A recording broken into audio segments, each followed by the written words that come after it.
Next, we're talking foreign affairs. Foreign Minister Winston Peters has said the government will spend the next month weighing up its position on the recognition of a state of Palestine. This came as Australia followed in the footsteps of our European allies and firmly committed to recognising a Palestinian state. Robert Patman, International Relations Professor from the University of Otago, joins us this morning. Robert, what do you make of the news yesterday? Good morning, Garth.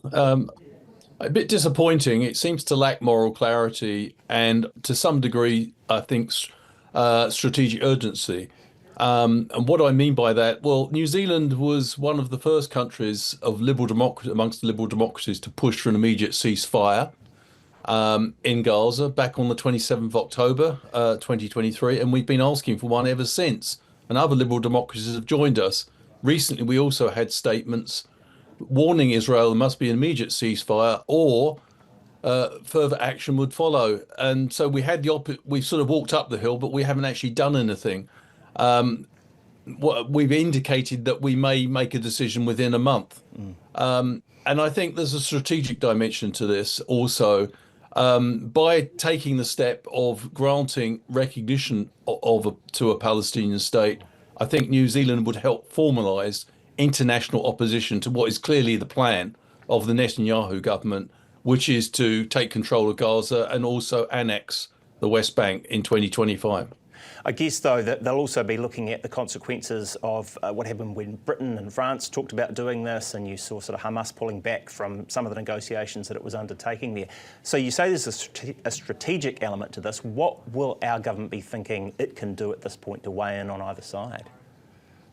Well, I think that New Zealand will not be indifferent to the growing change that's occurring belatedly, one might argue, given the terrible situation. We are talking about a humanitarian catastrophe, Garth, in Gaza, with more than 62,000 Palestinians killed since the 7th of October, more than 1,700 Israelis.